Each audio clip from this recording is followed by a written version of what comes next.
RSS এর শাখা সংগঠনের সংখ্যালঘু ছেলের পক্ষ থেকে বিশেষ সভা। আরএসএস এর সংখ্যালঘু সেলের পক্ষ থেকে আলোচনা সভা হয় এদিনে পাটলি খানপুরে। বিশেষ করে হিঙ্গলগঞ্জ বিধানসভার এই সংখ্যালঘু আরএসএস এর পক্ষ থেকে এই সভা সংগঠনের কনভেনার অ্যাডভোকেট শাহিদ আফজুল চাঁদ, চিরঞ্জিত চক্রবর্তী উত্তর ২৪ পরগনার দায়িত্বে আসাদুল্লাহ বিশ্বাস, বসিরহাট সাংগঠনিক জেলার কো কনভেনার আনসার সর্দার, হিঙ্গলগঞ্জ বিধানসভার কনভেনার জাকির শেখ সহ একাধিক সংগঠন কার্যকর তারা বিশেষ লক্ষ্য থেকে আগামী দিনে সংগঠনকে আরো মজবুত করতে এই বিশেষ আলোচনা এদিনে পাটলি খানপুরে অনুষ্ঠিত হয়। বসিরহাট থেকে প্রদীপ সরকারের রিপোর্ট, বিগ নিউজ বাংলা। আমাদের মুসলিম রাষ্ট্রীয় মঞ্চের তরফ থেকে যেখানে যেখানে প্রোগ্রাম রাখা হয়েছিল সেখানে সেখানে আমি হাজির হয়েছিলাম। সেই মোতাবেক আজকে হিঙ্গলগঞ্জেও আমি এসেছি, কিন্তু এখানে পতাকা তো সকালে উঠে গেছে, তাই নতুন করে পতাকা তোলার কোনো প্রশ্ন আসে না।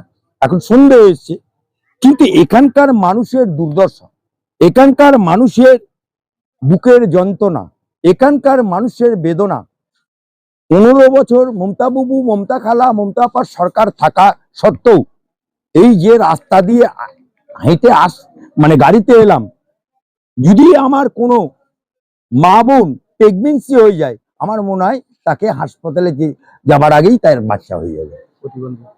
এবং প্রতিবন্ধীদের গাড়িতে কি করে যাতায়াত করছে সেটাও অত্যন্ত খারাপ লাগলো। সুন্দরবন থেকে বহু প্রতিবন্ধী এসছে, চোখের পানি ফেলছে, তারা কি দুর্দশায় ছিল। অথচ সেন্ট্রাল গভর্নমেন্ট প্রতি বছর প্রতিবন্ধীদের রাস্তাঘাটের জন্য প্রধানমন্ত্রী সড়ক যোজনা, প্রধানমন্ত্রী আবাস যোজনা টাকা দিয়েছে। হিঙ্গলগঞ্জে সুন্দরবন এলাকায় সুন্দরবন উন্নয়ন মন্ত্রী বামপন্থেরও ছিল, এর সরকারেরও আমলও ছিল, মমতা বাবুর সরকার আমলও ছিল।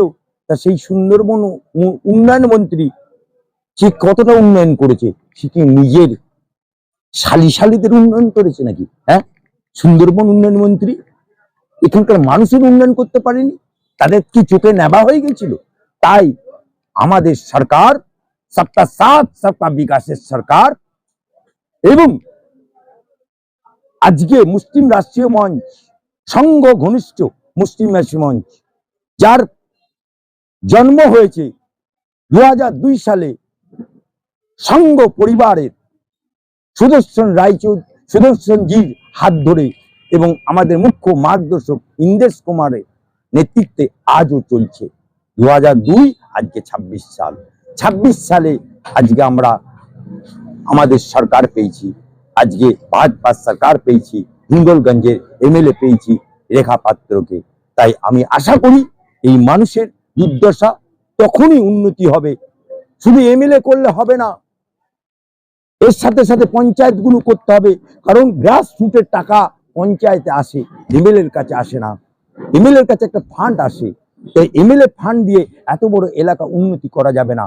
পঞ্চায়েতে প্রধানের মাধ্যম দিয়ে দিল্লির টাকা, রাজ্যের টাকা, যৌথ সরকারের ডবল ইঞ্জিনের সরকারের টাকাতে উন্নতি করতে হবে। কারণ এতদিন পর্যন্ত 35 বছর বামফ্রন্টেরা যারা বলে ইনকলাব জিন্দাবাদ, আমরা খাবো তোমরা বাদ, আর এই মমতা বাবুর সরকাররা, মমতা খালার সরকার যতদিন ছিল তারা তো লে মেরে লে। ওদের একটা এমএলএ ছিল কাঞ্চন মল্লিক, সে এমন এমএলএ যে বুড়ো বয়সে উত্তরপাড়ার এমএলএ হওয়ার পর দ্বিতীয় বিয়ে করে তার মনা হয়েছে, বলে মোর মনার পয়সা দেবে কে? বলছে জনগণ।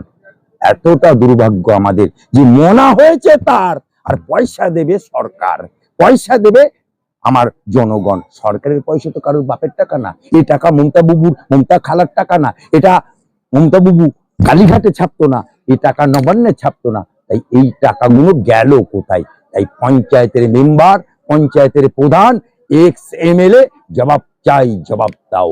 এই আওয়াজ আর মুসলমানদেরকে মুসলিম রাষ্ট্রীয় মঞ্চ আধুনিক শিক্ষায় শিক্ষিত করতে এসছে। এক হাতে কোরআন, এক হাতে ল্যাপটপ চালাতে এসছে। এক হাতে কোরআন, এক হাতে ল্যাপটপ। সবকা সাথ, সবকা সাথ, সবকা বিকাশের পথ, সরকারের উন্নয়নের কথা, সরকারের বাণী তুলে ধরার কথা। মুসলমানদেরকে ভোট লুটেরা বানিয়েছে, মুসলমানদেরকে ভোট ঠ্যাঙাড়ে বাহিনী বানিয়েছে। আমরা সংঘ পরিবারের মুসলিম রাষ্ট্রীয় মঞ্চ ঠ্যাঙাড়ে বাহিনী করতে চাইনি। আমরা বিগড়ে হওয়া মুসলমানকে ভালো করতে এসেছি। বিগড়ে হওয়া মুসলমানকে, সুদখোর মুসলমানদেরকে, হারামখোর মুসলমানদেরকে আমি আসল আও জোরো সে জোরো এটা আওয়াজ দিতে এসেছি। আমি অ্যাডভোকেট আলী আফজল চাঁদ, মহামান্য হাইকোর্টের অ্যাডভোকেট এবং মুসলিম রাষ্ট্রীয় মঞ্চের আমি ক্ষেত্রীয় সংযোজক।